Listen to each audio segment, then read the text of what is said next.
So we all know that the WWE in 2001 was a pretty good promotion as the Attitude Era roared to success, and yes, they made a lot of money. The issue was this was also the 12-month period where the WWE bought WCW, and when they had all the pieces of the chessboard, well, they kinda did whatever the flub they wanted. So let's do something different for today and actually focus on the worst WWE moments of 2001, and if you've never seen some of these, you can go and check them out after the video.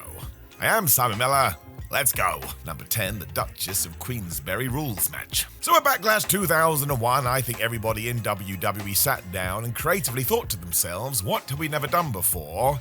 And somebody came up with the Duchess of Queensbury. You can see her on your television screen now. I have no idea who this was meant to be, and can only presume that some WWF staffer got told, you need to dress up like whatever this is, and smile a lot, and man, really get behind William Regal and Chris Jericho.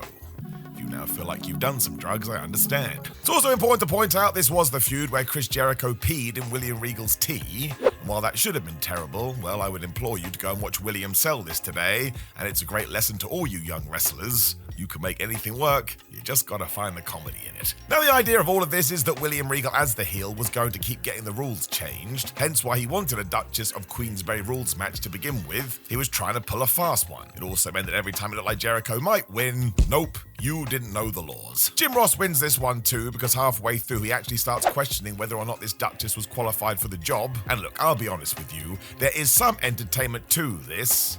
But given that it was William Regal and Chris Jericho, I think they probably could have just had a normal match. I mean, they were pretty flipping good. Number 9, Albert is the Hop Hippo. So I always felt sorry for Matt Bloom, who these days heads up the NXT program and sounds like he does a really good job. But not only was he called Prince Albert for a while, and I will get you to Google that one, although not if you're under the age of 16, but soon after this, we turned him into, you've already heard it, the Hop Hippo. He started teaming with Scotty 2 Hotty as well after he'd beat him in November, and the main reason we did this is because everybody hoped that Albert could become the new Rikishi after Rikishi had turned heel a year or so before this, and we totally dropped the ball. It's also something that Vince McMahon liked to do, because he did it with Kurgan, he did it with Giant Silver, he did it with the Great Khali, he did it with Shanky. If you are of a certain size, he's gonna make you dance. Amazingly too, Albert had actually been the Intercontinental Champion during the summer of 2001, and do you know who he beat for that belt? Kane.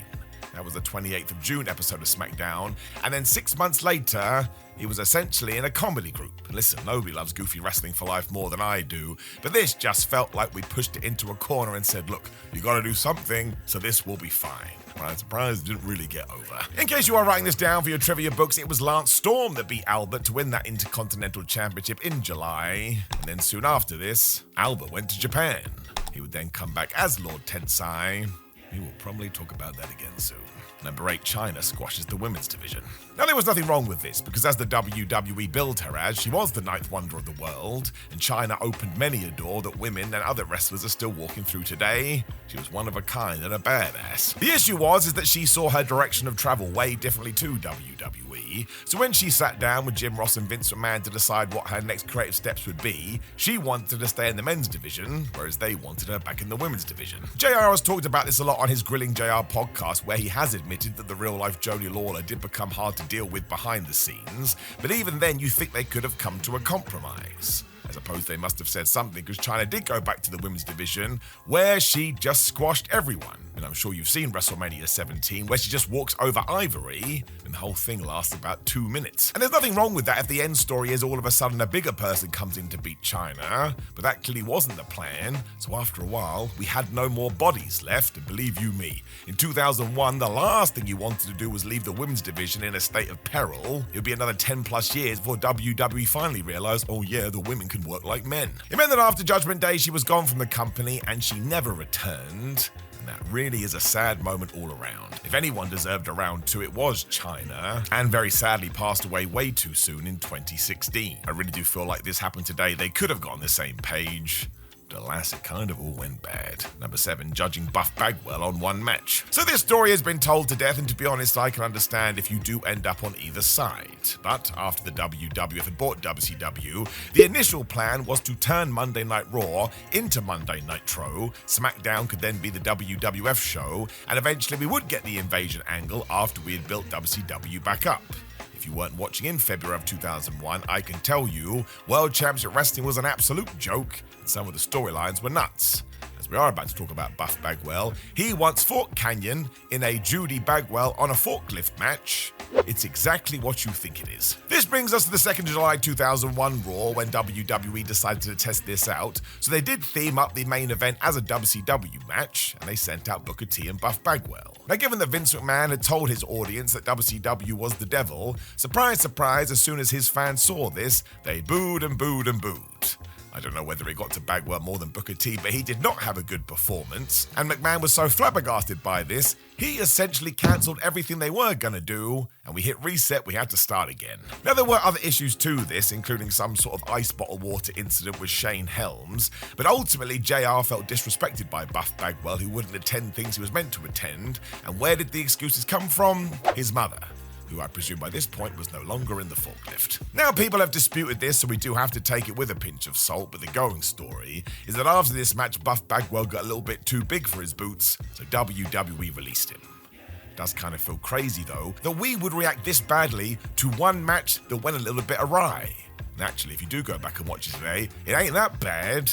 I mean, you see way worse. If I was going to hazard a guess, I think even if somebody had gone out there and had a 5-star classic, the WWE hierarchy would have found a problem with it. The Monday Night Wars were real, man, and they were never going to get a second chance. Number 6, Steve Austin signs with WCW. This one does tie directly into the invasion angle, which of course was WWE versus WCW that ran for the majority of 2001. Problem being, the WWE didn't want to break their wage structure, and all the big stars in World Championship Wrestling were being paid a fortune for at least the next couple of years. So rather than bring them in, they just looked at their own top star, Steve Austin, and said, you know what, Steve, why don't you join Paul Heyman, Stephanie McMahon, and Shane McMahon, and we'll just do it that way.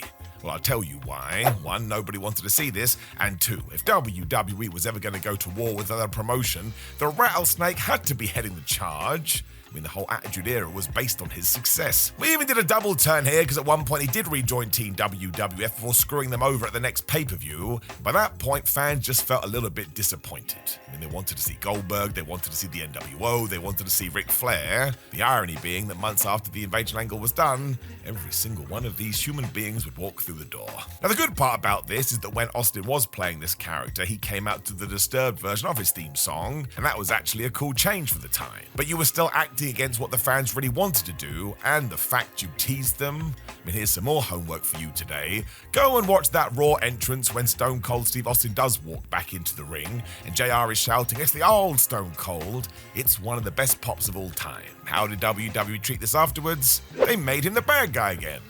This was a mistake. Number 5, Stephanie McMahon is the ECW boss. Now, on one hand, this does make sense, because Stephanie McMahon was already figured into all the McMahon shenanigans that was happening on television, so if there was going to be some kind of infighting, she was going to be on the bad team. We obviously gave WCW to Shane McMahon in that infamous Monday Nitro angle, but when it was revealed that Stephanie McMahon would be the ECW boss, and not Paul Heyman, who was right there, well, you can imagine how hardcore fans reacted to this. They didn't like it at all. Though I suppose you could say she was a heel, so you are likely not meant to like it. I think the main reason people got upset about this, though, is because once again it didn't feel like WWF versus WCW. As soon as you had Vince McMahon, Shane McMahon, and Stephanie McMahon, it just felt like more McMahon infighting, and believe you me, by 2001, they had been doing it for years.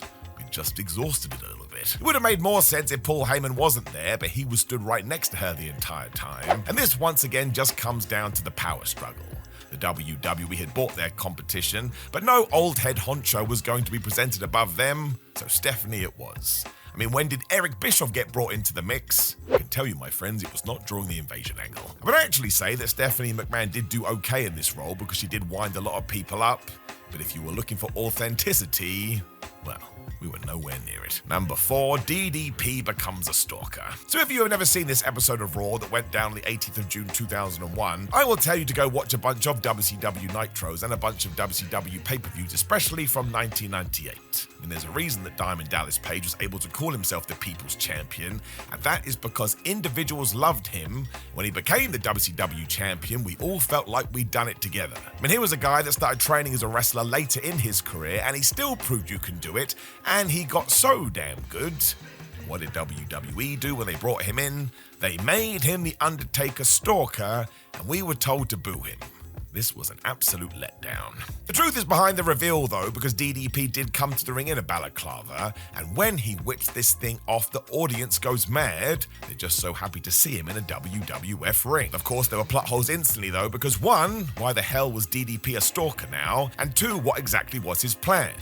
Well, it turned out he was just going to get his ass kicked by the dead man because The Undertaker just punished him over and over again. And even his then partner Sara got a win over DDP. And I'm not kidding, we did it on Raw. Surprise, surprise, it was then an uphill battle to get DDP back to where he once was. And he never really got there. It's just so ridiculous because there were so many people on the WCW roster that could have fit this bill.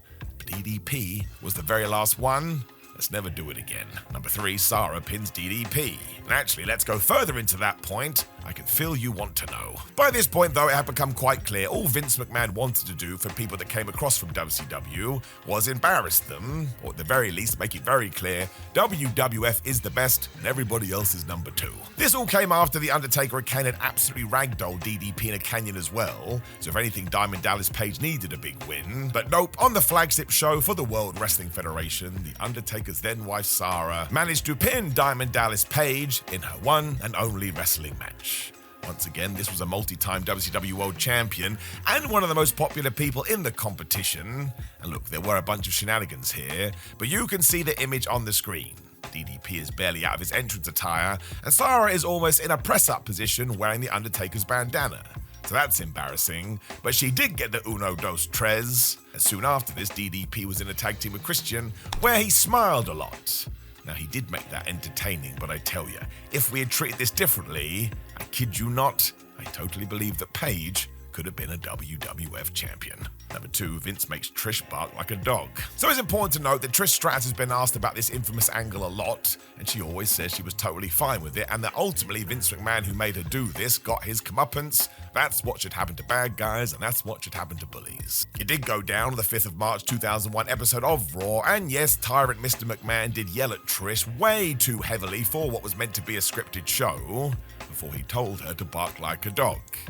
Very, very difficult to watch this now. And put it like this, would you show this to somebody who did not watch wrestling? No, you would not. I'm sure this was planned as well, but Stratus almost sells this too well as she bursts out into tears. And in terms of getting her sympathy, yeah, it worked, but it just didn't feel right for wrestling. When sports entertainment is meant to be a distraction to make you forget about the real world problems, this one kind of heightened it and reminded you that the world sucks. Now, once again, when the Mr. McMahon documentary came out on Netflix, Trish was once again the first person to defend this. But when you remember what else has come out in recent years, well, it just doesn't feel kosher to me. Also, the Attitude Era and 2001 would have been just as successful without all this. It's not like Vince McMahon was a good guy before he pulled off this act. Everybody thought he was an asshole anyway. You wouldn't want to go back to it now. It's just really off. Number 1, comparing 9/11 to the steroid trials. The WWF earned a lot of praise for putting on the first public gathering and entertainment event in the wake of the 9/11 terror attacks in New York. It was a special patriotic episode of SmackDown that took place a mere 2 days after the horror, and it included a number of pre-recorded promos from members of the roster, and you could feel the emotion. And you could feel how proud they were to be from the United States. Out of all of these, it was Stephanie McMahon's that stood out, because her speech on this show was something else. Immediately, Stephanie pretty much compared the tragedy to the federal government agents coming for her father in light of the steroid allegations back in the 1990s. Nobody was quite sure why she did head in this direction, and look, Stephanie clearly had good intentions, but it just wasn't the right thing to say on this particular evening. If nothing else, people had died in those terror attacks, and the whole world was trying to come to terms with this, so to all of a sudden compare it to something that happened years ago, it wasn't really to do with life and death. Well, it just had a lot of people scratching their heads. Now, let's not pretend that the McMahon family didn't go through a lot of stress here, because of course they did. But just to double down on it, nobody died. I suppose the reason it got voted on our list is also because the Wrestling Observer newsletter in 2001 voted it as the most disgusting promotional tactic, but I will leave that one down to you. But it did leave a sour taste in people's mouths, because ultimately, when you are talking about 9/11, it's the victims that must come first and foremost. Even to this day, it's probably the most shocking thing I've ever witnessed in my lifetime. Know any other things from 2001 that just don't sit right anymore? Well, make sure you leave us a comment below before you like the video, share the video, and subscribe. You can then click the video on the screen to get even more wrestling in your life, but otherwise, my friends, I appreciate you, and I will talk to you again very soon.